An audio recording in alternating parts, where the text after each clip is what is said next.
All right, welcome to Humans of Grappling. I'm here with Coach Greg Souders, who's been making the grappling podcast rounds, talking about his ecological method or playing games method of coaching.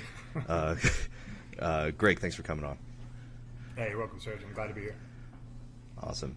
So, yeah, I'm a big fan. I only heard about you last week, and I've oh, for real? It just I've just consumed all the podcasts or most of the podcasts that you've been on. So I've been really trying to absorb what you've been describing, and sort of like how you mentioned Rob Gray as your professor, and he doesn't know it. You're kind of starting to become that for me. So I've learned a ton. I'm flattered. Yeah. Oh, great, man. Fantastic. That's the whole purpose of me doing this, right? I'm trying to spread the word. Yeah. So, the whole idea of playing games to teach skills is super exciting to me. And as someone who's been training for a bit, we've kind of seen this debate between the two camps of drilling and anti-drilling. For sure. Drillers like Andre Galval with the actual book Drill to Win, like Mendo's Bros. Yeah. Robert Eagle is big into drilling. But your approach is in the anti-drilling camp, where it's right. Kit Dale is famously he was a black belt in 4 years or whatever. Keenan, who's come out, and I think he was your teammate at one point, right? Yeah, he was. Yeah, absolutely. Who also came from that drill heavy Team Lloyd Irvin camp, but now he's anti-drilling and others. So where's your message compared to your fellow anti-drillers out there? Well, I think it's more complex than saying either drill or not drill. I think it's Sure. how we define practice in general and what we focus our attention on. Mm-hmm. I think we really have to understand the effects of practice design, right? So when we design the way we interact with one bit of information or another, we change the effect of the outcome. And so I think we need to be clear about what practice should entail based on the intention of the practice. What do we want? What outcome are we looking for as we practice this sport? And I think traditionally drilling just doesn't solve the problem that we're looking into. So I think for me the big difference is I just go hard in one direction. Mm-hmm. I don't everyone's heard me say this a million times. I don't show technique. This doesn't mean I don't give information. Don't get me wrong. I just don't show technique. Sure. We teach students to acquire skill by layering behaviors or starting with what we would call foundational behaviors, and I could be more specific about that, and then we build from there. Sure. Awesome. Yeah, I might Lex Friedman you along the way to ask you to define your terms, because you throw out, sure, yeah, you use a lot of terms, and it took me a handful of podcasts to go through and really understand what they mean, but the wealth that you've already spread out there is incredible. So I think a lot of people can take just your podcast and start running with it, and that's why I did them that way. So that's why I Sure. didn't hold back. That's why I shared my information openly. I talked about my whole conceptual framework. I talked about my foundational approach. I wanted to show people that I'm really giving real information, and I'm not just trying to sell something. Now, even though now I'm taking on prospective students, which they're going to pay for it, but Sure. at the same time, I'm not going to stop sharing this information. I'm not going to stop giving away free content. Yeah, that's awesome. I really appreciate that. I'm sure the whole community appreciates that. Oh yeah, I've had so much great feedback from everybody. So anyone listening, again, thanks a lot for all of it, man. You guys are fantastic. Yeah, awesome. So to get a sense of the playing games, where on the spectrum does it in terms of intensity, from say flow rolling, very light to situational or positional sparring to live rolling and even the competition, where on the spectrum would you say it falls in terms of intensity, or is it a different thing altogether? Well, so what you're talking about is something we call the scaling problem. Sure. So the idea is, how much effort do we need to do anything? And the truth is any effort, and we can't really control that. So the argument I've been giving in this case is we don't have a mechanism in our body or in our mind to say, oh, this is 37%, this is 47%, this is 50%. We don't have that. So we have to find more unique ways to deal with, quote, intensity. And we deal with the scaling problem in two ways. So one is we use time. So I've talked about this before. The lower the time, the higher the urgency, right? The longer the time, the lower the urgency. So again, we manipulate these time variables to control urgency. The other way that we deal with it is through how we scale the games. Yeah, so as I was saying, the second way that we solve the scaling problem is through shrinking of task focus. So what we'll do is we'll take some of the variability out of the situation. So you've heard me say this before. If you've listened to other podcasts, we talk about this high variability and low variability. And low variability just means the decisions that have to be made in the situation that we're starting the students in is relatively low, right? And the things that can happen in the situation are relatively low. So an example would be holding somebody in the mount is less variable than passing somebody's guard or trying to take somebody down. So again, to control for scaling, we use time and we use low variability task focus to help manage that. Gotcha. So it's, I guess so the managing the effort comes down to like the psychological component of like each person perceiving how short of time there is. Yeah, because you're dealing with a bunch of different psychologies and a bunch of different, bodies completely. Some people are calm by nature and passive, and some people are aggressive and hyper. And the thing is we kind of have to let them all mix together, because the system needs to organize not only around the task that we set for them, but each person's individual body and each person's individual psychology. And what we realize is that over time, this starts to work itself out. As students become more skilled and more comfortable with the environment, both mentally and physically, people just tend to be more calm. Every beginner is twitchy, every beginner is sloppy, every beginner has bad balance, but that's why they're a beginner. And so as coaches, rather than trying to like frustratingly get this noise out of the system and think like this, move like this, be more athletic, man, you can't say that. People have to be able to do it on their own. And you, like I said, as a coach, you got to find creative ways to solve this problem. Gotcha. Yeah. So it's sort of like what my coaches always say is like the most dangerous guy in the room is the guy who just walked in off the street. Like the black belt who's been training 10, 15 years, like they're not going to hurt you unless they really want to, right? For sure. I literally hurt nobody. And that's the kind of thing I say. Like, people come to visit the gym and, instructor, don't go hard on me. I'm like, I'm never going to hurt you. I'm only going to go as hard as I have to. And you're a new guy, so I probably don't have to go that hard. So, don't worry about it. I was like, what you need to be scared of is Mr. Muscles over there with the sleeveless shirt and you still wearing basketball shorts. Don't go touch him, so. Yeah. Right. Like, I think of it like minimum effective force. Like, you want to use the smallest amount of, like, effort in order to get a technique to work. Well, absolutely. This is like a little cultural thing I always say to the room. I always say, move as hard as you have to. Move as hard as you have to. And that might not mean much at first, but then once you start experiencing fatigue, you're going to think differently about your actions. The first day in training, everyone gasses, even if they have a little bit of experience. And especially because of the way we do things at my gym. We're high frequency, high volume. So, the first time you come in and you're expecting to be like the other gym you just tried the class at, you're going to gas within 30 minutes. So then again, experiencing fatigue, getting comfortable with the situation, these two things merging together sort of help orient this, chaotic, explosive, twitchy individual. Gotcha. So what's like the adaptation curve you see? So like how long do you notice your fresh off the street white belts like getting used to the rigors of your practice compared to like the one down the street? How soon do they chill out, I guess? Well, it really depends on their frequency. So, we get guys who come in and they're right away 4 days a week. I would see a change in these guys in 2 to 3 months. Like a permanent change where they're different people. My most recent, I used this example last time, is this kid Kyle, who's now part of the competition team. He was like kind of like a sort of a passive kid, no real physical attributes, but really interested.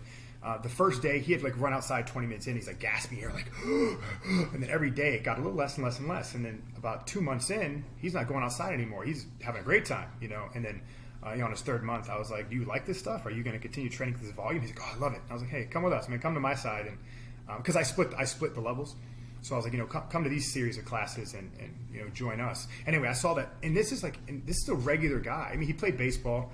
But he's not a typical athlete where, he has muscles showing and stuff like that. He's just a regular kid, came in 4 days a week, got acclimated within 2 months, and now he's, doing 8-10 minute rounds a night. That's awesome. Yeah, and that's sort of a expression of jiu-jitsu where, like, the it's a superpower that enables, if you just have the aptitude, or not necessarily aptitude right away, but like the attitude. Like if you are the type of person who wants to get in and like learn this, anybody can of any body type can like come and learn these skills and become proficient and be able to defend themselves or compete or whatever. Well, I think that's the beauty of weight class sports in general. Any sport where you have a weight class, I mean, I think the physical demand is a little bit lower because there's many different ways you can express yourself at a specific weight, and you're dealing with people that are sort of built like you. And of course, since jiu-jitsu is such a highly variable art form or a martial art, you can solve the objective of the game many different ways. So yeah, no, I think absolutely right. That's cool. I guess backing up a bit, like I named this podcast Humans of Grappling, so it's more like getting to know the person behind like why you grapple, like what drew you to grappling, and I guess what drew you to grappling, and what in your case, like what drew you to your unique your unique method of coaching. Honestly, no one's ever asked me that, and so I'm kind of shy to tell my story because I'm sort of a different person than most of you guys coming into the gym. I'm your average, raised by a single mother street kid who really enjoyed confrontation and getting into trouble. So fighting and confrontation and being disagreeable and arguing with authority, that was kind of me, and so fighting and or stuff like that, it attracted me early. When I was a kid, I thought I wanted to be a boxer, so I was always, begging my mom to send me to boxing gyms and whatever. We could only find karate gyms, but I only went to the ones where they sparred, and I only cared about the sparring classes. So, I was sort of in that vein already. And then I saw this Gracie in action tape. I don't know if you've ever seen those, but they're amazing. Basically, the Gracies were filming themselves dojo storming all these different schools and doing these challenge matches, and we're just beating the crap out of people using jiu-jitsu. And I saw that, and I was like, I'm in. And so in my teenage years, I searched everywhere for schools that did this, Gracie Jiu-Jitsu or whatever, Brazilian Jiu-Jitsu. I couldn't find it. And then, long story short, I found a school. I was actually working. I had two jobs at the time. I was installing audio-visual equipment for a company during the day, and then I was working in a video store at night. And I was 19 years old, and some kid came in and asked about some local academy, and I'd never heard of it. But I was like, man, I think I want to do that, So I went online, I found it, went there the next day because that was on a Monday, showed up on a Tuesday, and I've literally been on the mats every single day since that Tuesday, bar any serious injuries, which of course I've had. But yeah, I've been a mat rat since that day. Gotcha. That's awesome. And I guess I understand you have you competed a lot and you got a neck injury and you had to like more focus on coaching. Like what drew you to like, where did you first hear about this ecological approach, and like what drew you to it? So really, I didn't hear anything like this until 2013, 2014. I was always fascinated by how we learn things, because I remember the first mystery that intrigued me when I looked at jiu-jitsu, and it was Marcelo Garcia. So in 2004, when I started, Marcelo Garcia was the guy on the scene. He was this smaller guy who was incredibly fast and aggressive, get to everyone's back, and he would strangle him. He had these cool moves like using the butterfly guard, using X guard, and everyone was so into this guy, and so was I. I was equally fascinated. And I remember asking myself, how the hell does he do this against people who already know what he's going to do? Like, everybody watches him, but nobody can stop him. Like, that's amazing. And even though it seems simple, it was always been in my mind. And so even early on, I thought I looked at jiu-jitsu differently. I actually found my 2005 blue belt notebook in my mom's basement. So my mom calls me like, hey, I need you to come get some stuff out of the basement. So I go over to her house, I look into stuff, and I pick it up. And this was last year, and I hadn't seen this. And my blue belt notes, they're similar to how I look at jiu-jitsu now. So I had broken everything down into a note that said important positions. And it was like mount, side control, close guard, half guard. They were very simple notes, and everything, it was, cross collar choke, bow and arrow choke, kimura. It was all the notes were very simplified. Anyway, so I think I tried to lean towards looking into it more deeply. I was always I loved performing it, but I was also curious about the art itself. And then, of course, when I became a coach, when I started coaching, and I originally started coaching for Lloyd Irvin. So I was teaching his white belt comp team, and I was teaching his white belt basic classes, and I would fill in anytime he wasn't there. So I'd also teach the competitors too.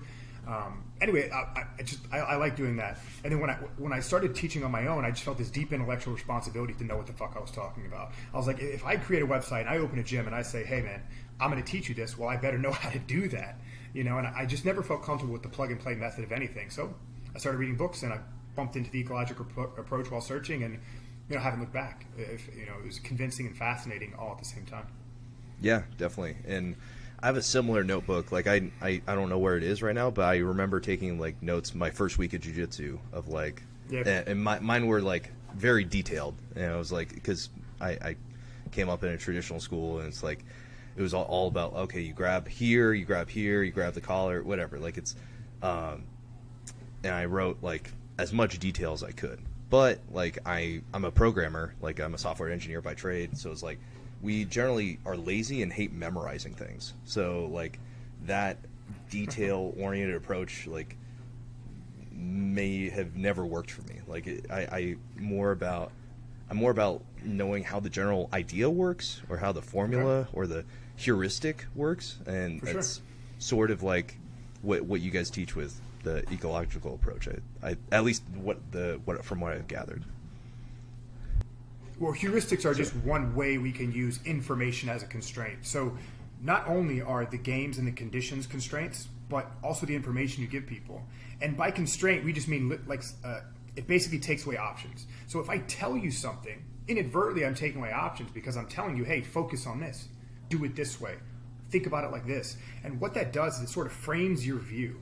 And so this is why I think informational constraints are poorly understood, but they're also kind of the most sensitive aspect of what we're doing. I mean, you get better results if you just put tough guys in an environment and say, fight towards this end, than you do when you explain things to people. And so, again, utilizing information is again, I haven't got to talk about that aspect much, because everyone wants to ask me about it, but nobody wants to dig into that detail. Because I do use information, but again, I'm careful how I do it. Sure. Like you're, you have to tell them something. Like you have to say some words that you have to set up the game in such a way, and then just kind of let them. And I've looked at your Instagram posts, and like the class you posted on YouTube, and like you're very careful with how you set up the parameters of the game, and you don't like you don't give a specific. You just say, this is how you win. However you figure that out, that's kind of up to you. Well, so there's two things. There's something called a small-sided game, all right? And a small-sided game is just, we start with a very constrained situation, and we say play towards this end, okay? So it's like taking a big open thing and shrinking it to a small thing. So there's going to be a lot of touches and interactions, and people are going to be able to focus on a small aspect of the engagement. Now, the second aspect is what's called conditional. So within these small-sided games, there are conditions that need to be met. And so a condition could be something like keep connection to your opponent, try to keep your knees pointed at the center of their chest. I'm giving random ones. Those are the conditions that you want to play within the game. Some of these conditions can be like terminal, like this condition ends the game, or they could be continuous. Okay, so this condition must be met throughout the entirety of the game. And so we want to make sure, I want to make sure that the information I give students are relative to both the size of the game that we're playing, or the constraints of the specific game, and then the conditional constraints of the game. Because this information is something you can perceive from interaction. It's not what I'm saying, but what the student is picking up from doing the action against a resisting opponent. Gotcha. And I guess to define our terms here, constraint means like rules of the game. Like objectives or... So constrain is just, it's like a box you put around things to remove options. So consider it like a funnel, all right? The constraints that we use specifically are trying to funnel two things: your intention and your attention. These two terms I got from a researcher named Gabrielle Wolf, who researches the focus of attention. And so her research was very strong for the ecological community as to answering a question as what should we focus on. And so her research suggests that it's external sources of focus that allow the body to act more implicitly. So again, anytime we constrain the environment, we want to constrain it in such a way that the options that are available for action are smaller than they otherwise would be. They are noted by a specific intention, i.e., what are we looking for? And B, where are we looking? Where are we focusing our energy and attention? And typically it's externally, something in front of us. Gotcha. Does that clarify? Yeah. So we're trying to, I guess to better define ecology, like to me, ecology, like and maybe most people view that as like something to do with birds and trees and like environment kind of stuff, but it deals with like the abstract version of environment. No, not at all. No? It's very birds and trees. You know, we're essentially a bird and trees. We're just humans in the world. So really, ecological psychology is a study of human behavior. So like how humans interact with their environment performing tasks. So the behavior that emerges from that is the basis of ecological psychology. And so since sport is something humans engage in, we're using the ecological approach to look at sport or to train skill within a sport. So a sport is just a human playing a game or performing a task in that sporting environment. And that environment includes everything from the turf they're playing on or the mats they're wrestling on to the heat in the room, to the moisture in the room, everything. And the tasks are specific to the sport they're playing. So what's the objective of their engagement? What are they doing? Who are they playing it with? You know, for how long?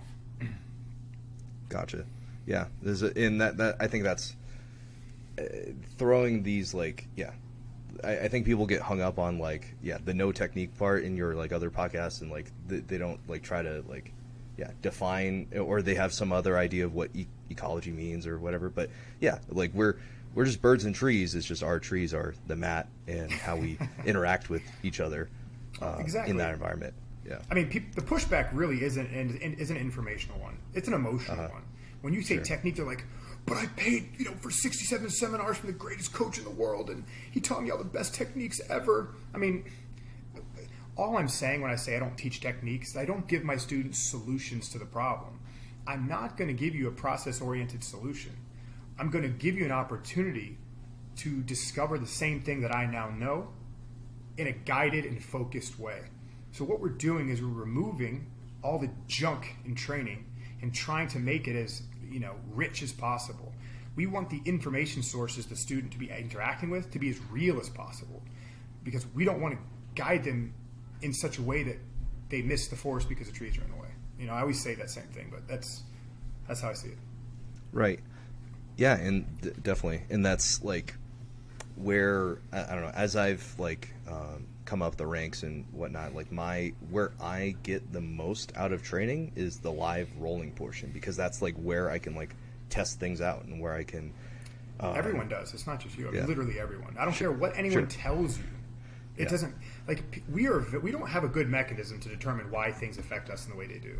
We don't have this little part in our brain that goes, oh, putting my left hand here, at 90 degrees, this many times a day makes me understand this better. We don't know. You know what I mean? We just like to contribute our successes to things that we like. So we have this, emotional dependency upon our experiences and the experience that we find meaningful. But we're not looking at that objectively. I mean, because the true training kind of sucks.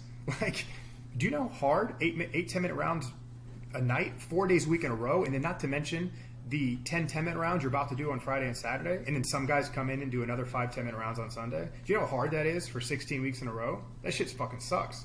You know what I mean? You know how much easier it is to jog around the room with your buddy and talk about the show you watched last night, drill your 30 minutes of technique, and then spar for 15 minutes? That's easy. That feels great. Yeah, definitely. And that's the, I guess, the amount, volume and all that kind of stuff. Is that like something your guys adapt to, and like now it's like no big deal to them? or do they get, they get like bumps and bruises? Let me back up a little bit. I'm not suggesting that anyone do the volume and frequency that we do. I'm not, because we're actually experimenting with something right now. So last year we found our volume limit. So there is a volume limit for people who aren't on steroids, and we found it. And basically it's around 600 minutes of live grappling a week. And roughly, if you do that for about 16 weeks, like I mentioned, you're going to start getting what we jokingly call sad boy syndrome. So you're going to wake up in the morning and you're going to want to jump off a cliff. Everything sucks. Your food doesn't taste good. Like nothing in your life works. Like everything, it's bad. So, and I'm only laughing because I had this small group of guys. Like, all right, let's find our volume limit. Let's go. And everyone was in. Like one of our guys did 56 days in a row. It was intense. And he's a smaller guy, so he could handle it. Luckily, nobody got hurt. Nobody hurt their knees or shoulders or anything. But emotionally, they took a beating. So. But that was good for us because now we found sort of this volume limit, and so we play with volume, and now my guys all can control their own volume. So we have like kind of a required a required frequency throughout the week. But if they're feeling bad, my guys are allowed to control their own volume. Gotcha. Yeah, because that's part of this like professionalization of the sport is. Like I know you always say like one of your students calls this the leather helmet era of the sport, and it's like professional teams, like it's not a like if you're on a professional sports team, nobody's questioning you if you're not, right? That question like doesn't really get raised. Like everyone is at the highest level if you're in the NFL or basketball or whatever. Like it's not about toughness, it's about like skill acquisition and who can prepare better for the opposing team that week. So absolutely. Do you see that with your guys? Like how are you trying to professionalize the sport, I guess? So, well, first, the group that does that high volume that I just described is a very small select group. We have about 20 people doing it. So, out of the 85 Jiu-Jitsu students that we have, I would say 20 people train, quote, professionally. Now, this doesn't mean they have to compete. The way we do our competition team is we have the guys who are trying to get out there and be somebody, and then everyone else is their support. So you can't have a room full of guys unless you have a support base. We need guys there every night who are willing to work as hard and push as hard so we can create that strong stimuli for the guys who are about to go out there and test it against the world. So, so that's the first thing we're doing. We're trying to create a professional team, and that's hard. We're also trying to teach them how to treat themselves professionally, both psychologically and physically. So we constantly discuss diet, sleep, exercise, hydration, rest. We share podcasts with each other. We talk about what we discovered about ourselves, and we talk to each other when we're feeling bad. Like we're trying to basically, coalesce around this high volume, high frequency for a purpose. But yeah, so I think that's what I'm trying to do. I'm also trying to fill the coaches space. So, and I'm using my experiential knowledge to do so. But yeah, basically, that's how I'm trying to create this professional environment. Like I said, I'm doing it with my students on an experiential phase, trying to see what works and what doesn't work. And then I'm trying to share my knowledge with people who are willing to listen. Gotcha. Yeah. I guess another thing that I've noticed, like with, well, at least for myself, like trying to get more out of training is like when I do the live rolls, like I film the live rolls, and like cause that's fantastic. I only have so much, like I'm a busy guy. I only train at 6 a.m. and I don't have like all day to train or anything like that. So I get great rounds at 6 a.m. We have a good group of people, but like I want to get more out of it. So I think I started a trend at the gym of like filming the live rolls and like reviewing it and really trying to break that down. And I'm not sure how do you ecologically break down like film? That's actually a great question. So two things that just kind of interesting. So one, just a little joke. So do you know what an attractor is? Oh, ecological. Have you heard that word? No, I feel like you may have said that, and I don't know what that is. An attractor is just like a type of physical dependence or a psychological dependence on a behavior, and not a dependence in a cognitive sense, and you're unaware of it. So the example that Rob Gray uses in his book, How We Learn to Move, is the Tim Tebow problem. So the idea is that Tim Tebow was this fantastic college player, considered one of the best college quarterbacks in history. He goes to the NFL, has a 3-year career, and just gets bombed out, right? And it was, what they were charging with is the way he stood and held the ball. So I don't know enough about football, but I'm only regurgitating what I read. That Tim Tebow held the ball too low, so he couldn't get it out and release it fast enough before he'd get rushed, right? So his accuracy was all over the place. And so the coaches went about trying to change this. They wanted him to hold the ball higher. So his propensity to hold the ball low is an attractor.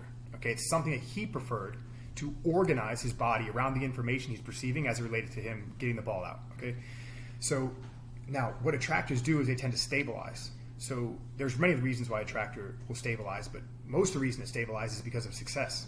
So it gets reinforced. And so we call this reinforcement an attractor well. And just think of like a valley, right? So an attractor, like a little ball, and there's like this big valley, and the ball gets stuck down in that valley.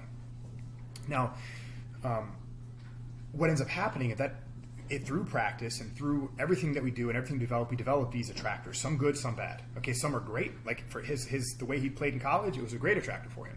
But when he moved out to the professional level, it was a negative. So the coach's role then becomes to perturb that valley. Like you need to shake it up so much that we break apart that perception action link towards that specific behavior to get a new behavior that's going to be more successful in the current situation that he's trying to experience his ability to, or his skill of throwing the ball. But they couldn't get it to change. They just could not get it to, he couldn't organize around the other way. And so he ended up not having any success, or excuse me, in his field. I'm not saying the guy's not successful, you know, I'm saying in his way. So what video does is it allows a student to find those. So let's say, you know, you're in practice and you're organizing around all this stuff. Sometimes you're not aware of everything that's happening, and you're not aware about the behaviors that are emerging from your practice. But when you look at yourself from a third eye, or you know, a secondary point of view, you can see this. Oh my God, I'm holding my hand in this way. Like this is causing lots of problems for me here.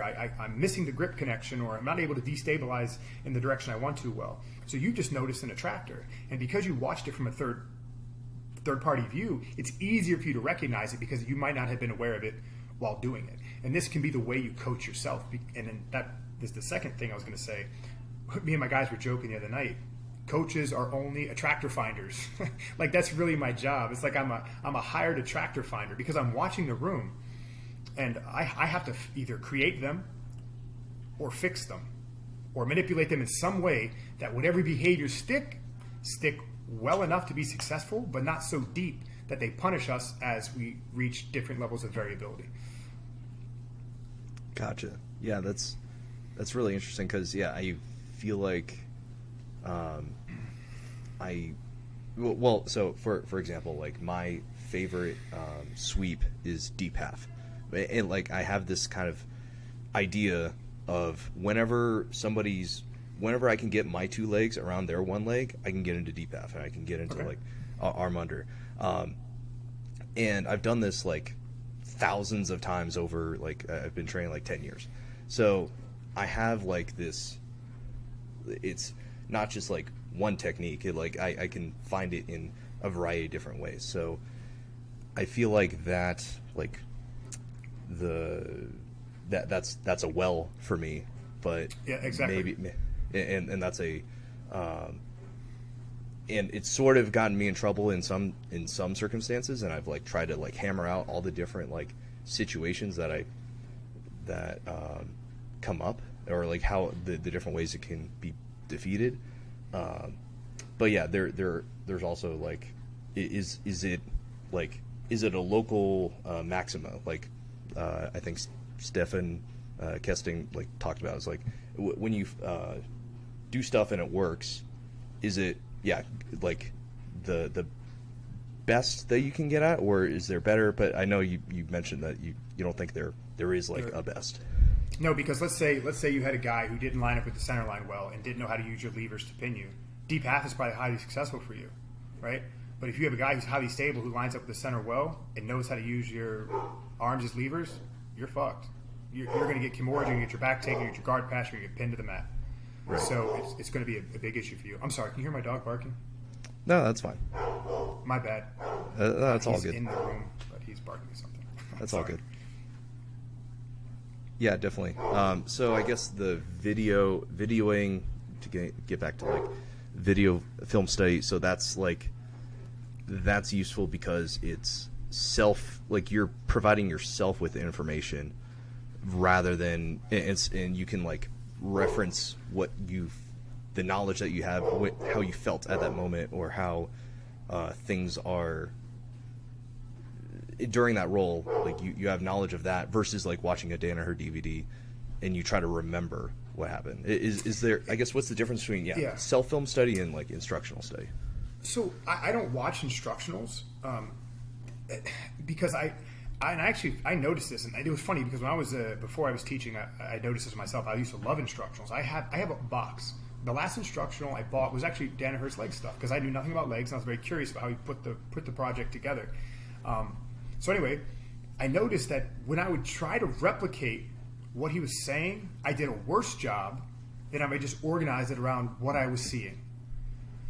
So, and I noticed this previous too because I was huge into DVD buying when I was a new student. So basically, from 2004 to 2008, if a world champ or a top-rated guy had a DVD, I had it, and I would consume this information. I would go nuts with it. But I always felt anytime I tried to replicate what was in front of me, I did a worse and worse job, and especially over time. So there was this really interesting thing I noticed. I'd be able to do it new right away when it was novel, but then as my opponent started to adapt, because maybe I hit it once or twice, it wouldn't work anymore. And then ultimately I come to realize it's because when you see a technique, you're only seeing a step-by-step process in a given situation. But remember, you need to adjust because you're never the same person, and your opponents will adjust because they're never the same person. So if we learn a step-by-step technical approach to solve a problem, there's going to have to be other factors around that process that help anchor us to why we are taking one action over another. Because if we don't have that secondary thing, man, we're going to get stuck in that hole where we can only perform these actions if the situation lines up perfectly. Right. So it's sort of like a glass cannon kind of thing where it's not a movable, like it'll be really good in one specific way, but if you change it up ever so slightly, it won't work. Typically, yes. I mean, that's sort of what happens. I mean, you can take a simple concept, right? So like everyone used to talk about, when you're in side control and the elbow that's closest to you, everyone talks about moving that elbow out of the way. That's not easy to do. And when people used to teach it, I remember they said, just move your knee down to the hip and open it up. Something as simple as that. Dude, it never works that way. Never. Like maybe one time in a transition where we're going from north-south to side control, some guy's rotating, we can catch it. But forcing it to happen, the way they're showing it, dude, it never happens that way. So I think that let's not learn something in that technical way where, okay, this has to happen in this way. Instead, we say, I want this to happen, figure out how you can make it happen, right? Or like start focusing on this aspect of their body when you're moving, and if you sense elbow exposure, fill the gap. There's a bunch of different ways you can approach getting people to look at that as a thing if it is something that's going to solve a problem. But typically the technical explanation might work once when neither player is aware of what the hell's happening, but the second we start adjusting to it, it tends to fail. Right, and what you've mentioned before is like it makes more robust solutions, like this approach of like playing games and like you really like sit in this situation, you are in the pocket with this other person who's like actively trying to like mess up what you're doing, and you figure out all these like nooks and crannies of like what about this thing happens or that thing happens, and people learn for themselves. And is that representative of? For sure. Techniques tend to be what's called brittle, meaning they're very subject to perturbations or changes in the environment. So a technical explanation, it needs a series of steps to be perfect in order for the outcome to happen the way you planned it. And so again, it's brittle. It doesn't adapt to change. Whereas something that you've self-organized around based on invariance and variability, it gives you access to solving that problem many different ways, which makes the technique robust or less prone to perturbation or changes. And then ultimately, if it can be adapted in many different ways, it becomes flexible, meaning it can be achieved using different aspects of your body at different angles at different times. Gotcha. Yeah, and this is like to like connect it with like something in like the computer science realm. This is sort of like machine learning, where like big data, like companies like suck up all this data about you, like Facebook and Google or whatever. They train these like machine learning models, like neural networks and things like that, and they get a sense of like who you are and what they can advertise to you and things like that. So, but for people who like feed it garbage data about yourself, say like you you start a new whatever, you open up a new computer and you start like doing something that's completely out of your ordinary, like you're feeding them garbage data to like advertising you, then they give you like garbage advertisements. Like say you're a cat person, but you click on images of dogs and you like whatever, look at videos of dogs, and then it's like giving you the wrong like advertisements, right? So sort of like here we're trying to like give ourselves good inputs, train our neural networks in such a way that we're giving ourselves good quality, like I'm trying to say, not to say reps, but like time in a position or alignment, I think is what you call it, and giving ourselves like training our models on these like reactions that people like actually give you in real time versus like this kind of fake constructed step-by-step technical definition. Well, for sure, because anything done step-by-step or in a static way doesn't actually have what we call specifying information. So let's say I have to do a movement pattern where I have to apply weight to somebody in a specific way to get a specific outcome. Now, in a real environment, you're going to be receiving pushback. Someone's going to be pushing back against you while you're trying to achieve that outcome. But in a static environment, nobody's pushing back against you. So the movement solution that will emerge against the non-resistant opponent will be different than the movement solution against a resisting opponent because of that informational exchange. When you're dealing with a static opponent, the only information that's present is the tension on their skin or the weight of their arm or just like a dead weight in front of you. But again, a resisting body presents different information, both in, kinesthetic awareness and, optic awareness and balance. I mean, all these things, right? So again, we can only organize ourselves into a true skill playing the game that we're ultimately going to play, because again, our skill has to be representative, and representative basically just means it has to be applicable to the game at large. So nothing learned in a static way or even in a flow state is applicable to a live resisting opponent, because in a live resisting opponent, one, doesn't flow, and two, is never holding still. And if they are doing either, they're going to get beat. Right. So okay. So you're coming out against flow rolling, or is that flow as in like the flow state of mind, or a flow like anything less than I'm coming out against anything that's not representative. Sure. Again, I don't like using percentages because there's no such thing. Like, sure, you're either trying or you're not trying. You're either resisting or you're not resisting. Everything is a degree, right? So, like, let's say I'm going with a beginner. They could be going full bore, and it doesn't feel like resistance to me because they're not aligning themselves appropriately to the task. So it feels easy. But if me and D are rolling, and he's feeling particularly chippy that day and wants to put me down, it's going to be a brawl, and so like intensity changes, there's no, and it must be real. It must be an exchange between the two people. It can't be like preordained, because even flow rolling, even though there's quote aliveness or resistance to it, that's never represented in the performance environment.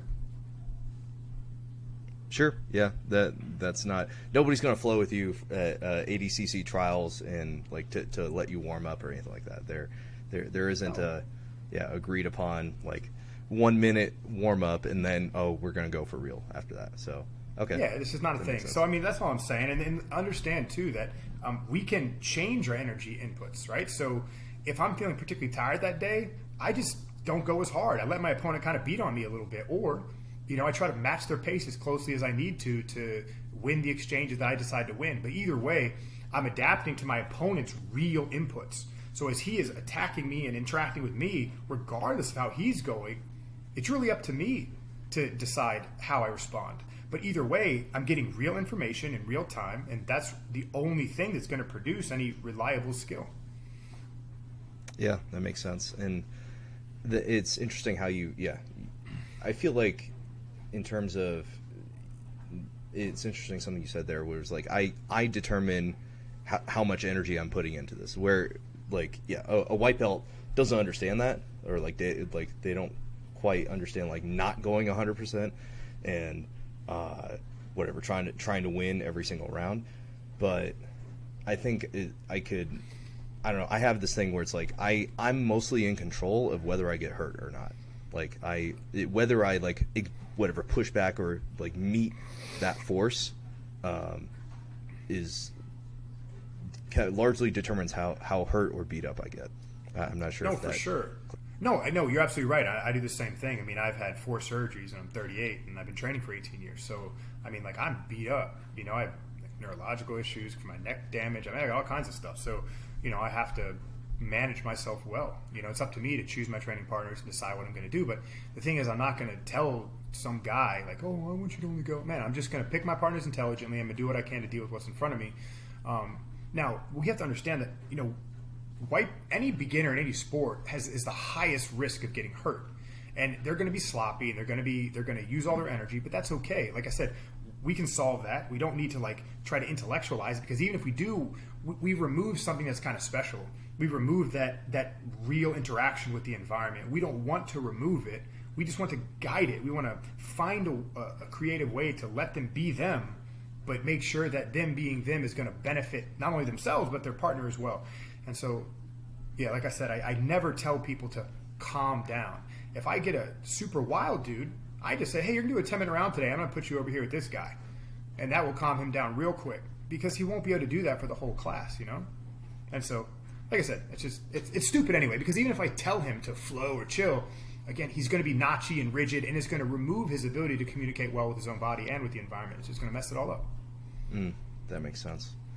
And yeah, that definitely putting that into context, because yeah, I'm certainly guilty of like telling people to like calm the fuck down and chill, and like because I have control over it, like I can control like myself and turn myself down. But yeah, trying to figure out how to communicate, like not communicate, but like drive that concept or teach them in that way, like maybe like you said, expand the time parameters to like so they can't go 1,000% for 10 minutes, like they'll burn out. So yeah, because like what if like you're a guy who's trained before and I'm a guy who's trained before. What if we rolled together and was like, dude, you're going too hard, I want you to go at 42%? That would like fuck your whole roll up. You're like, what is 42%? Sure. Do we have a different definition of that? Where am I going too hard? You might not even know. So really, I mean, you know, if we're talking about skilled players with unskilled players, then it's the skilled player's responsibility to control the situation. And if you can't, you're probably not as skilled as you think you are. True. So I never tell anybody anything. I'm like, my partner shakes hands. I'm like, listen, if you don't try to beat my ass, I'm never rolling with you again. Let's go. You know, right. I let the people who are comfortable with being themselves. Like if I get a really athletic dude, I'm like, great, keep being athletic. If I get a really strong guy, I'm like, sweet, keep being strong. It's like, can you imagine blaming smartness? Imagine if you have a really highly intelligent guy who's a great problem solver physically, and you're like, dude, you're too intelligent, you need to turn it down. Like we want to enhance our students' attributes. We just want to make sure they're beneficial to them and not hindrances. True. Yeah, definitely. And would you say that's I guess their attributes is like it's a hardware and software problem. So it's like their attributes, what they come in with, body type, speed, whatever they flexibility. Those are hardware attributes versus the software that we're trying to teach with like the skill acquisition of jiu-jitsu.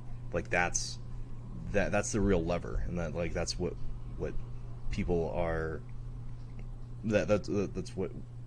That's the real thing that can take somebody who's super unathletic but appear to be super strong to somebody using their structure and physics and whatnot, holding somebody down who's like twice their size. Well, for sure, because even that like big, strong, athletic guy who comes in with that pre-attribute that's going to allow him to sort of inefficiently win, that's fine, but he'll hit a wall. And so again, it's the coach's job. We have to be creative. We have to like, okay, how can I challenge this guy in such a way to remove that attractor and give him a new effectivity that takes the place of that attractor, right? That's our job. So if you want to change something about your overly strong guy, you have to find a way to get them to change it, because it's their realization based on their desired outcome of their practice or whatever. that's ultimately going to give them that permanent change. That them choosing and them discovering is a thing that's going to make whatever change you want stick. You know, so again, it's convincing them in a way that you don't sound like you're being convincing. Sure, like you're letting practice do the work for you. Yeah, you're incepting the idea. You get them to, you put them in a position where, like, trying to, I don't know, like the bench pressing, like as a mount escape or something like that. Maybe that becomes not as efficient. They get tired out or whatever, or bench pressing out of that's side control. Like that's, yeah. Okay. Well, that's actually what I start with. So when I teach beginners how to escape bottom position, I teach them to push. And so, you know, people are going to, this goes out, people listening are probably going to be all over Reddit, like, man, he sucks, he talks tells them to push. But the reason I tell them to push is the first person, I said this before, the first person we have to learn how to beat is the ignorant antagonist. We have to know how to deal with the push. And the person pushing has to realize the limits of the push. Because I can't turn a push into a frame until I can get that push to fail. Because if I have a bunch of students pushing each other off the mount and they're having success across the room, there's something wrong. That means the person on mount who's in the more efficient position should be able to remove what's pushing on them and hold the person down. But if the bottom person's push is so good that they never have to change that behavior, why would they? So first I have to get the behavior to break. I have to break it. So I let them do the thing that's going to be the most easy thing for the beginner to do. Every beginner can push somebody off them, and they should. Because every person on top needs to learn how to deal with the basic push. And then what happens is we further orient the situation to help them learn how to more efficiently use their push, how to line it up, how to use a straight frame versus a bent frame. And we do this by letting them let their attractors, quote, break. We give them one and then we break it. We give them one and then we break it. And then eventually you get this efficient skill. Gotcha. And the attractors breaking, have you, well, I guess this is sort of related, is like, so you have all these constraints and you're trying to like figure out a way to show people new attractors or whatever, and this is sort of like, I'm also relaying this to like AI, where like programs like AlphaGo, like they self-play, where they figure out ways, so they figure out ways to like, like AlphaGo apparently does like non-human types of moves, or like very unorthodox types of play, because it just played the game so much, way beyond any human could like ever play it. So there's like new emergent behaviors given this like self-play constraints. So have you like seen like new things come up because you've been putting people in these different types of games? Well, not new things per se, but each person has a quality to them that another person doesn't have. And this is what I like to see emerge. So the only thing's wrong with the computer example is that you have an organism, and I'm just saying that because I'm using the ecological triangle, not that, you know, sure, alpha 0 is actually an organism. He might be, who knows, right? But I'm just kidding. But he's operating on a level of degree as it relates to advantage that we can't imagine. So the reason it's non-human is because he can play himself a million times, you know, every few minutes. And so his experiential knowledge is experiencing a degree of success versus failure that we can't. And so maybe losing this piece at this time, at this game against this piece, gives such a degree of a positional or a material advantage that 20 moves later it's going to pay off. We don't operate at that level of degree. But anyway, so but with people, we all pretty much operate at the same degree. So you're going to see like interesting things emerge from each person, but it's always going to look like a human coming up with something. It's never, no one's ever going to blow your mind and be like, oh my God, I've never seen that before. And typically, even if something new does emerge, I'll go over to the student. I'm like, oh, keep doing that. Let's see if we can turn that into something, especially if it's novel, because maybe we found something stable. Maybe we found something new, a new answer to the problem. But again, I mean, that doesn't happen often. Sure, yeah, but I'm just curious because this is like you and I don't know how many other people have been doing this type of practice. I'm not sure if new things pop up, or like this is the root of innovation, of like somebody had to do, like, since I train at 10th Planet, Eddie Bravo had to do rubber guard for the first time at some point, and he had to get it from somewhere, or like he had to get it from his environment. He had to see that he was able to like create this whatever way of clinching and using his leg to like keep people down, make it act like a gi in a no-gi situation. Yeah, and that's actually what's really cool about that. I mean, he's a good example too. So like, John Danaher made this popular a while back, but it's the objective problem solution style of thinking. So he said, every situation has a central problem. And if we're talking about closed guard, what we're dealing with is the spine lever relative to the hips and shoulders. So we're trying to get someone closer to us or go closer to them so we can attack that line, because the shoulder line, including both arms and the neck, are right there in front of us. And with the gi on, traditionally, you had to break posture to do that. So we couldn't access the collar unless the player was closer to us. And the best way to affect the spine lever is interact with anything from the shoulders up, because those are the points at the end of the lever, right? So we have to pull on it. And so Eddie Bravo, being a flexible guy, a fast, dexterous guy, used his legs as a collar, as you guys already know. I mean, everyone knows the story. But he literally came up with that based on the problem he was facing, in the constraints of the no-gi environment. He found a movement solution that solved a particular problem. Now, what's really interesting is in solving that problem, he actually created a new one. So the issue with rubber guard in general is that it doesn't allow you to change the angle perpendicular very easily. Since you're holding onto your leg and you're pinning your knee and shin against the shoulder, you can't rotate as easily if you didn't have it like that.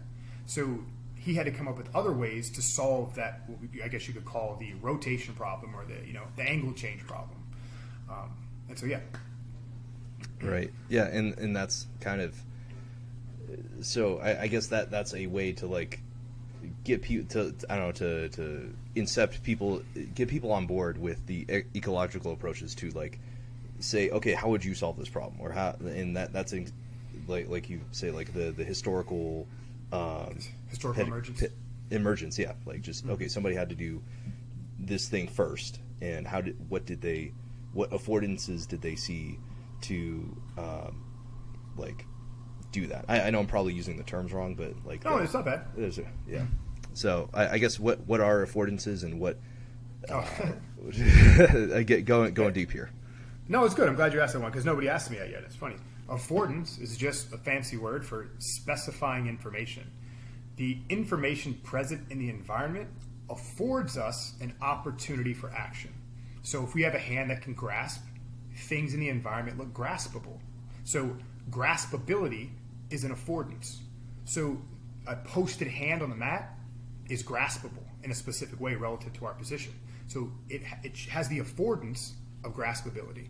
So again, it's just affords is specifying information, things that our eyes and our body picks up to organize around, right? So it's how the environment and organism directly affect each other. And what you'll hear is they say perception is direct, or the ecological approach believes that information is direct, perception is direct. And all this means is that there's a direct link between our actions and our experiences in the environment, that all the information we need to organize into a new movement solution or into a behavior is present in front of us and also present within us. It's like this relationship that they call the perception action link, right? They both affect each other. It's not like a chicken or egg thing. It's like they're intricately linked, like they're embodied. Like, it's not, yeah. So, and again, affordance is just specifying information. Gotcha. Cool. Yeah, and that perception action, I don't know, I'm going to use like non-scientific terms, but it's like where we have proprioception. Like we have to be very in tune with what everything in our body is doing. Like we have to, everything has to be strategically placed in order, like in front of people to like retain guard, or our legs and feet, we want them between us and our opponent, or where our hands are placed and whatever. So I think there's lots of like data in perceiving where all of those move, and it's that's something lost in like instructionals. Like you don't, Danaher can't tell you like what this feels like. Nobody can, right? Yeah, it's called transitional information. We don't have access to it. So proprioception is just our sense of where our limbs are in space, and we don't have access to proprioception. It's just something our bodies experience, and that when moving through space, and so we use it to organize. So if, let's say some people have let's say a stronger proprioceptive leaning, they tend to be more athletic. People that don't tend to be less athletic, but you really it's hard to affect that, because again, we can't tap into it. and be like, focus on where your hand is, because that actually makes things worse. So you actually become more explicit and notchy if you focus on your own body. You become more implicit and fluid when you focus externally. So even though proprioception is something that we use, we don't have like direct conscious access to it. It's something that just is there. And if we do try to access it, we end up messing ourselves up. Gotcha. Yeah, that makes sense. Because you want to be like, like totally focus on just the task at hand of like the person in front of you. You don't want to like be thinking about thinking, or like thinking about like remembering what coach told you to do or whatever. Like you just want to be able to like move your limbs in the right way at the right time. In the right way and right time is momentarily dependent. You know, it's not, there is no one moment or one time or one rightness. That changes constantly. Sure. Yeah, exactly. Like I think you've mentioned it's a real-time strategy game. It's not turn-based. It's not chess. Yeah, not at all. Not at all. No. I mean, there's similarities. Anytime we get these expressions of war, you'll see these similar tactics and strategies emerge because it's basically, we're all fighting over, space, time, and material, right? So our time in the physical game is fatigue. Like, who's going to use this time more efficiently? Because some of us are going to experience fatigue. Material is what do you do? What pieces of our body are engaged with other pieces of body at any given time? And then space is basically where we are relative to each other. So we're trying to take space from each other. We're trying to limit utility of limbs, which is material. And then we're manipulating people's energy, which is time. And so in chess, that's what you do. You manipulate those three things as well. And so there tends to be similarities between the tactics and strategies in any war game.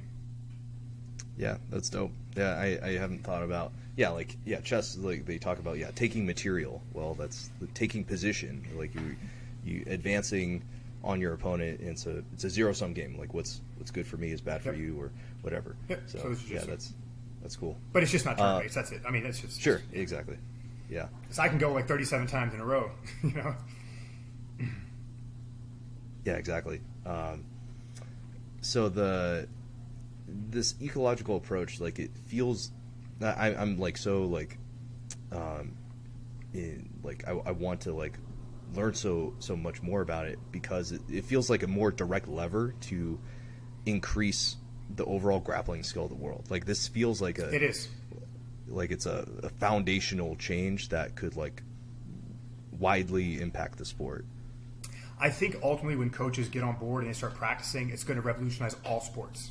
I think that it's like I almost felt it right away when I first read the first paper on self-organization. It was like I couldn't believe what I was reading. I was like, this is crazy. Like it was convincing immediately. And so as soon as I started applying it, I couldn't believe the results I was getting. I was like, there's no way. And then it even got crazier when I started researching and realized nobody else is using it. And I'm like, what is everybody doing? Like, we have gold here in front of us and nobody wants to grasp it because they're too emotionally attached to what their instructor told them before. I'm like, dang, guys, you really don't want to get better. So, yeah, but I think it's going to revolutionize all sports. I mean, all the college teams that are using it are having massive success. All the international teams, they're having massive success. So, I mean, it's awesome. Yeah, definitely. And that's I feel like that's like it's sort of sorry, I heard some feedback there for me. But where I guess my passion is like trying to like figure out ways, like because I'm in software. It's like, okay, how software can like increase leverage in the world. Like we can automate things and process things and do things that whatever are way faster than a normal human, and like trying to find ways to like increase the percentage of like total grappling skill by like this method is like a gigantic lever in that way. It's an entirely new way to like encode our software and how we encode these skills in our brain. No, I feel so too. I mean, once we become more open to the environment, we're adaptable, more flexible. I mean, you're going to see new movement solutions emerge on a more regular basis. I think people are going to get involved quicker. They're going to, everything's going to happen at a little bit of a faster rate if everything else is equal. I mean, we as coaches really have to learn how to use the method, and I've been painstakingly trying. I mean, like I said, back in 2018, now is when I first started the full-on process where I pretty much just said, fuck it, we're going full tilt, let's go. It was hard. You know, I was so insecure. I had no idea what I was doing. I was so full of doubt. I just kind of like gritted my teeth and took it. And I was like, I believe in this. It's going to work. And luckily I did that. So, yeah. Right. Yeah, that's awesome. And I guess with like, since you have so much experience and time, like trying to craft these different games to increase skills, like do you have a favorite one? Do you have one that you're particularly proud of, or that is clever that kind of comes to mind? Honestly, I think I'm more simple than I am clever. I think the thing I do well is I distill information to what I would consider like necessary information, like fundamental things. And I'm sort of obsessed with fundamentals. So I guess I'm proud. I don't know if that's the right way to, I don't really feel that way, but I'm happy that I was able to take some of these games and simplify them in such a way that it was very easy to gain complex behaviors from them. So my guard passing games are probably my favorite. I really enjoy the neutral games that I've created, like the guard passing games and the guard retention games. I don't even think guard retention, guard utility games. Those are my favorite. I mean, I'm doing a lot with stand-up right now. So over the last year, I've been developing a lot of standing tactics games that are really cool. I like a lot, but they're a little tiring. They're hard. I'm sure, yeah. But no, I mean, because the thing is, they have to be constantly updated. You have to remember that we can start with a game that I've played, and I can give it to you. I say, hey, try this on your students. But it might have a different effect based on your room, your students, your culture, the way you deliver the game. It's going to have a different effect than mine. So you may have, a similar response, but it's your ability to adjust it to your room, to your culture, to what you're seeing. That's the real magic. So I have to adjust these games all the time. And what's really interesting about skill is super sensitive to change. So typically I can get something to stabilize in 3 months, but if we don't regularly update it, it'll start to delete a little bit. You'll start to lose some sensitivity in that realm. And this is another reason why we play jiu-jitsu every day, which I always say to everybody. Like I said, we always do a guarded game, we always do a standing game, we always do a pinning game top and bottom. We always do one pin chest to chest, one pin chest to back. We always attack the legs. So it's like there's not a day that goes by that we don't have some aspect of the whole engagement broken up into small component parts. And we always play the whole game every day. So like, a whole regular round. Because like I said, what I'm finding is that you can't focus too much on one area for too long because it'll affect all the other areas. But sometimes we do. Sometimes we want to do that because we want to highlight something. So most recently, we've been really big into the standing grappling. We've been spending so much time on our feet, so much time in based positions trying to destabilize our opponent to the floor. But we've sort of removed a lot of the guard work. We've been focused more on the top positions player's perspective. And this has had a really interesting effect. So now all our guard players, their wrestle-ups are becoming stronger. Their abilities to get off their back is becoming stronger. So they're less inclined to go under and start playing the leg game, but now they're more inclined to come up. And I didn't tell them to do that. It just emerged. So anyway, everything affects everything. Sure, yeah, and that's sort of like it's almost like you're including like spaced repetition in like playing the whole game every day, and that you're adding like a review element in terms of like making sure everyone has a well-rounded game, or like in this case like special. Oh, go ahead. Oh, I'm sorry. No, I was going to say we do a class called the rudiment, and the rudiment is what my advanced guys do. It's from 7 to 8. So in the rudimentary class, we always keep those foundational skills high focus. So from the bottom, it's making, maintaining connection, it's managing distance for specific ends, and then there's the destabilization aspect. So when we play guarded games in the rudiment, no matter what deeper level skill we're trying to access, we are always working on those 3 things. And that's why we call it the rudiment, because there's not a day go by that we're not working on connections, distance management, destabilization. And for the top position, we're doing the opposite. We're always working on breaking connections, closing the gaps, and segmentation. We're always working on it. So yeah, those Gotcha. We never not do those things. Sure, yeah, definitely. That's awesome. And I think I heard you mention like you like to sit on the side, like theory craft with your guys, and like what's like the and that's a very specific word from like gaming culture. So like, are you do you play like regular like video games outside of this, or is that like, or how's the, I don't know, how immersed into like nerd culture are you? Oh man, we joke like I'm a nerd demon. That's the thing. I'm like a demon nerd, But So like I was game my whole life. I was an RPG head when I was a young kid. You know, back when I was like 10 years old, I went to Blockbuster one night and I got Chrono Trigger, and I was obsessed. And I just played that on Super Nintendo like crazy. And then Final Fantasy VII. So that was me, right? I was like the RPG kid who would lock himself in a room for 3 days and just grind out these games. But then I got into World of Warcraft in like 2007, and I played for a few years. And then when I broke my neck and I was out for a year, I went through this horrible phase of my life trying to figure myself out, and I became pretty obsessed with World of Warcraft. So I did a lot of that. And most recently, I just played Classic for like a few months, but I stopped. Yeah, I remember. Yeah, in college, like people called it war crack because it's like just it can consume your whole life. Where they don't go to class and whatever. Like it's very addicting. When I was raiding ICC and when I was playing Wrath of the Lich King back in the day, I was like the 6th ranked warlock on the realm, and I was desperately trying to get this trinket called the Dislodge Foreign Object, and I tried it for weeks and I was obsessed. Like I had to get that fucking thing. I was a min-maxer. I was on elitist jerks every day, just reading every post about what Affliction Warlock is supposed to do and how to max min the DPS. Like I just went stupid with it.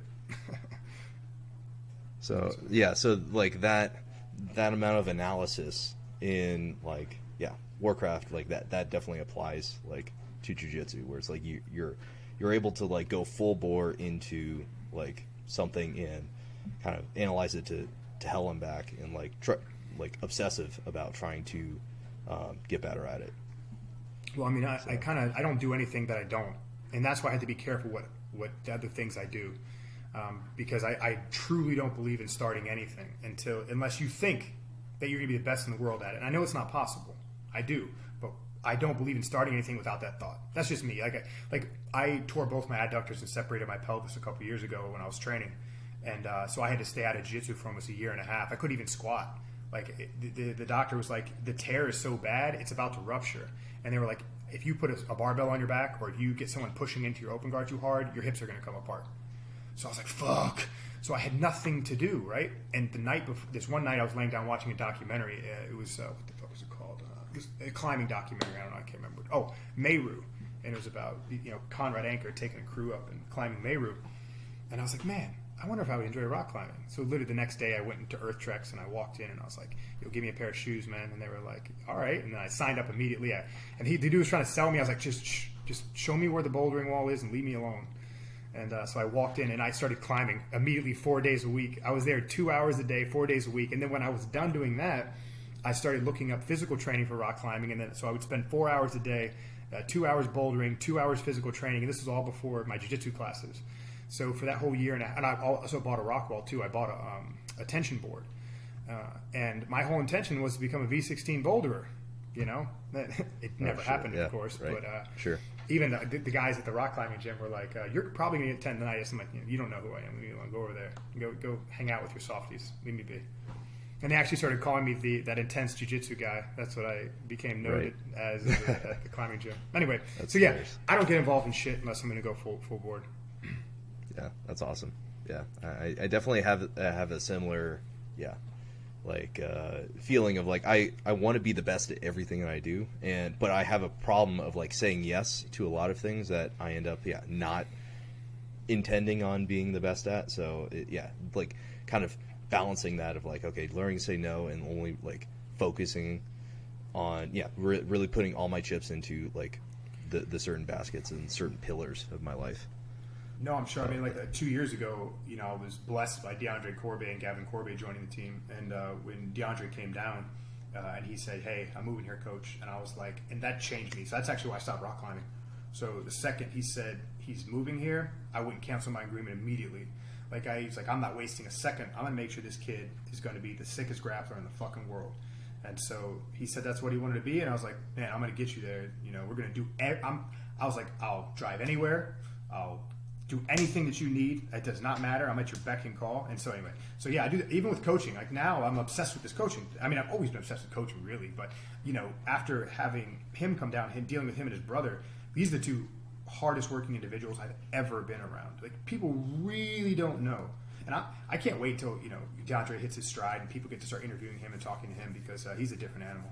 But anyway, so yeah, even something like that drew me in completely, and I was dedicated to him as a student. Awesome. Yeah, and it's a certain level of like stakes. Like somebody is coming down to train specifically with you, so like you feel like obligated to like really like pull out all the stops for them. I mean, honestly, I felt honored, right? So like, even though my team has been a pretty winning team, I mean, so I think the big confusion was when I first started opening my school, it was called Lineage Jiu-Jitsu, and I went through some trademark battle with some fucking asshole about the name, and so I ended up losing a motion because my lawyer had some family emergency and whatever. So I just abandoned the name. I switched to Standard Jiu-Jitsu, and then so my school was like split. That's why people don't. The Standard feels like only 4 years old when Standard is actually 8 years old. Anyway, so we were actually a pretty winning team. Like all my white, blues, and purples were gold medals at everything. You know what I mean? World champs to pants to everything, all the opens. And then little Alex Nguyen, who's been my student, she was 12. She won worlds at all the team. She won the teens pants twice. She won worlds at blue. She won worlds at purple. She now won worlds at black. And so but no one ever paid any attention to us. And nobody came to the gym. And so he really was the first guy that was like, hey, I'm moving here to train with you. And so I was like, me? Like, oh my God, dude, I'm your man for life. Let's go. We're going to do this fucking thing. So. That's awesome. Yeah, that's I mean, I would love to have him on the podcast. Like, if he's open to taking whatever podcast requests or whatever. But I'll talk to him. He might be. He's a very strict individual, to say the least. Okay, gotcha. But yeah, man. Yeah. Cool. Awesome. But yeah, I don't want to take up too much more of your time. But yeah, you mentioned before that you're offering training for coaching in your ecological approach. So you want to talk a little bit more about that? Yeah, a few small things. So, guys, even though I put up that post, you can still message me. I'm still going to communicate with everybody. You message me, I'm going to help you out. I'm going to give you tips. I'm going to try to help guide you in the right direction. I'm more than welcome to come on any podcast or things where people need some more information. You guys can reach out to me. My gym's open. Visitors still come by for free. Come still see me. But at the same time, I'm trying to orient my time a little better because I've been pretty overwhelmed over the last 6 months. I've been doing my best to give as much away as I humanly can, right? So now I'm going to start closing it up a little bit just so I can focus on some select individuals. So I'm offering some consulting services, some coaching services, and then I'm going to try to work with 10 individuals. I have 5 on board already, so I have a spot for 5 more. I'm looking for specifically any coach that owns a gym and is coaching full time. I'm not interested in your blue belt, your purple belt. I'm not, and I'm not saying that in a mean way. I just need to work with people who are really trying to do what I'm doing, so we can build a little a team and work together at this. I figure if the more people I get on board, the more people I can help with my experiential knowledge and get you guys hit the ground running. We're going to make this shit spread like wildfire. So anyway, if you're listening to this and you're interested in something like that, you get to me quick because I'm filling these slots. So hopefully I'll be ready, but I'll be pulling the trigger in April, the first week of April. So anyway, if you hear this and you're interested, hit me up. Awesome. Well, great. Thank you for jumping on, Greg, and I really appreciate your time. And I think this is a big foundational change in how jiu-jitsu and grappling gets taught, and hopefully, that we see like more and more of it, and it just raises the whole the grappling skill of the world, and we get to see more and more cool shit. Yeah, man. I hope so too. Yeah, thank you. Yeah, awesome. Brother. Of course, you're welcome. Awesome. All right, appreciate it. I'll see everyone later.